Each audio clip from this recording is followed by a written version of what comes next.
Bonjour à tous, c'est LegoFan et on se retrouve aujourd'hui pour une nouvelle vidéo. Celle-ci sera en deux parties car une seconde bande-annonce de la saison 9 arrivera bientôt, mais cette fois-ci en anglais. C'est Tommy Andresen qui nous l'a dit, alors c'est officiel. Bon, cette bande-annonce de 50 secondes est juste incroyable, vous trouvez pas? Vous pouvez la retrouver traduite en français sur ma chaîne si vous le souhaitez. Dans cette vidéo, je vais non seulement analyser la bande-annonce, mais également parler de ce que j'ai envie de voir dans cette saison. Mes attentes en gros. Je vous propose qu'on commence directement. Ça vous dit? Tout d'abord, la toute première scène que nous voyons nous montre le véhicule de combat que nous pouvons retrouver dans la vague de produits de cette saison. Ce véhicule appartiendrait aux chasseurs de dragons. On peut voir sur le dessus du char une grosse arbalète, sûrement pour capturer les dragons. On peut voir également le symbole de ces chasseurs présents sur le produit ici, mais on ne le voit pas très bien. En arrière-plan, on peut voir une ville ou un village, comme vous voulez. Il s'agit du repère des chasseurs de dragons. Ce village sera sûrement dirigé par l'Iron Baron ou Baron de Fer. Dans ce village, on peut voir un bâtiment que l'on retrouvera de nouveau dans la bande-annonce et qui a l'air d'être important dans cette saison. On en parlera un peu plus tard dans la vidéo. Ensuite, on a le texte indiquant le nom de la saison 9, donc les chasseurs de dragons. Seconde image, on a Garmadon en premier plan. À sa gauche, il y a un drapeau avec le symbole des fils de Garmadon pour montrer que Garmadon contrôle bien Ninjago City qui est dévastée. On peut le voir avec la fumée. On a ensuite un plan qui se rapproche de la tour de Borg. C'est ici que se trouve Lloyd et Nia. Lloyd essaie de former son pouvoir, mais celui-ci a complètement disparu. On retrouve ici Misako, le samouraï X Pixal, et Dareth. Ils sont sûrement dans un coin caché de la tour qui leur sert de repère. Dans le plan suivant, on retrouve Lloyd qui parle à des personnes que nous n'avions pas vues depuis un moment, les maîtres élémentaires. On peut donc voir Invisible, le maître de l'invisibilité, Turner, le maître de la vitesse, Tox, la maîtresse du poison, Karloff, le maître du métal, Shadow, le maître de l'ombre, Skyler, la maîtresse de l'ambre, et Neuro, le maître de la pensée. Je ne sais pas où sont les autres maîtres élémentaires, peut-être les verra-t-on ou pas. On retrouve ensuite trois ninjas, Kai, Jay et Zen. À l'arrière, on peut voir de la glace, sûrement lancée par Zen, et on peut penser que la glace couvre un dragon. Les ninjas sont ici dans une arène. Vous savez, le bâtiment dont je vous ai parlé tout à l'heure? Eh bien, voici l'intérieur. On a ensuite des chasseurs de dragons qui viennent attaquer nos ninjas. Il s'agit de la même scène. Je vais placer le contexte. Les ninjas ont été capturés par les chasseurs de dragons, mis à part Cole et Wu. Ils font l'objet d'attractions en devant se battre contre un dragon dans une arène permettant aux habitants du village de se divertir. Les ninjas battent le dragon, les chasseurs ne sont alors pas contents et attaquent les ninjas à leur tour dans l'arène. Dans un nouveau plan, nous avons un Wu qui a grandi et qui est blond. À noter qu'il a le physique et donc l'âge de quand son frère Garmadon s'était fait mordre par le grand dévoreur dans la saison 1. Nous avons après Cole dans le même lieu que Wu. Ils se sont sûrement séparés les autres ninjas, pour une raison que nous ignorons. En tout cas, ils ont fait la connaissance d'un dragon qui est attaché si vous remarquez bien. Peut-être a-t-il été capturé lui aussi par les chasseurs de dragons. Il pourrait s'agir du Stormbringer Dragon, que nous pouvons retrouver dans un des nouveaux produits. On a aussi un plan juste après, avec Wu et Cole.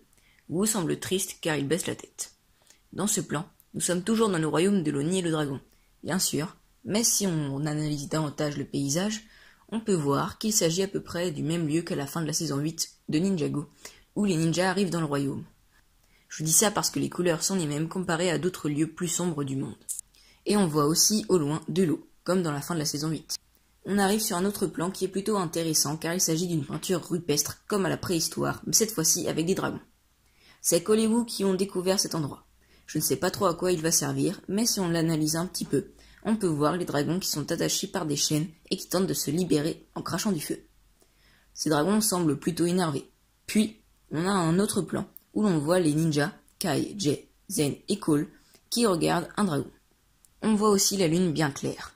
Ils sont sûrement au même endroit où on les a laissés à la fin de la saison 8, car il y a la même lune, mais cette fois, elle est plus près de nous. On a ensuite le plan du dragon rouge, qui est le Firstborn, le dragon légendaire que les ninjas doivent récupérer s'ils peuvent espérer retourner chez eux. Ensuite, on a un plan sur le Baron de Fer, qui est assis sur un siège, et à ses côtés se trouvent 6 chasseurs de dragons. Au-dessus, on peut voir leur symbole. Je vous le mets en plus grand, il s'agit d'une tête de dragon, servant à les représenter. On a ensuite un nouveau plan avec les ninjas et un dragon dans l'arène, puis on a un plan avec les chasseurs de dragons, qui partent sûrement à la chasse aux dragons, car ils ont des véhicules. Notez que l'Iron Baron les accompagnera. Puis, on finit avec, enfin, un plan sur Garmadon et Lloyd. Garmadon utilise son pouvoir de matière noire. Il y a quelque chose que je voulais dire à ce propos. Vous vous souvenez de la prophétie du ninja vert avec un ninja qui va se démarquer des autres et devenir le ninja vert. Celui-ci est destiné à vaincre le Lord Maléfique. Eh bien, ceci s'est déjà passé 2 fois, dans la saison 2 et dans la saison 3. Et si le combat n'était pas le bon? Je m'explique. La prophétie ne s'est pas encore réalisée et va se réaliser pendant cette saison. Cette fois-ci, Lloyd va de nouveau se battre contre Lord Garmadon et enfin vaincre son père. Telle est la prophétie. Et je pense à un truc d'ailleurs. Vous vous souvenez de Wu? Dans la saison 5, il a invoqué un dragon alors que ce n'est pas un maître élémentaire. Je pense que comme le dragon s'est réincarné dans Wu, il peut l'invoquer. Loni, lui, s'est réincarné dans Garmadon. Alors pourquoi celui-ci ne pourrait pas l'invoquer lui aussi? Franchement, ce doit être une des choses que j'aimerais vraiment voir. Après, si vous n'avez pas très bien compris ce que je veux dire, ce n'est pas grave. J'en parlerai dans une prochaine vidéo théorie sur la saison 9. Autre chose que j'aimerais bien voir, mais je pense que ce ne sera pas le cas. Il s'agit de suivre un monde par épisode, soit un épisode sur 2. Je m'explique. En gros, j'aimerais qu'on suive, par exemple, pour commencer, dans le premier épisode de la saison, Lloyd, Nya et les résistants de le royaume de Ninjago, pendant tout l'épisode, puis dans le second, Kai, Jay, Cole et Zen, dans le royaume de Loni et le dragon. Puis dans le troisième, Lloyd et Nya, et ainsi de suite.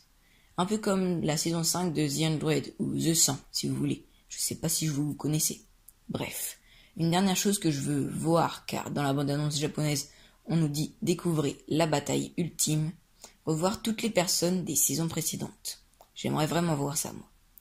J'aimerais par exemple revoir les squelettes se rallier à Lord Garmadon et les fils de Garmadon, revoir les serpents se battre aux côtés des ninjas, les maîtres des éléments également, et aussi Rei et Maya. Ça, ce serait vraiment génial. Bon, après c'est peu probable que ça arrive, mais ce serait vraiment quelque chose d'incroyable. Bon. Après, bien sûr, je vise haut, mais comme les maîtres des élémentaires sont de retour, c'est tout de même possible. Peu probable, mais possible. Voilà, c'est la fin de cette vidéo qui, j'espère, vous aura plu. Si vous avez besoin de plus de précision, je suis là pour ça, alors mettez des commentaires. J'aimerais aussi votre avis sur la bande-annonce, si vous l'avez analysée vous aussi, et vu des choses que je n'ai pas dites dans cette vidéo, mettez-moi ça en commentaire. La saison arrive le 13 juillet au Japon, et normalement le 30 juin en Australie. J'ai beaucoup de vidéos prévues à venir et un gros projet pour les 100 000 abonnés. Alors je vous dis encore merci. Tout ceci, c'est grâce à vous. Sur ce, c'était LegoFan. Bye!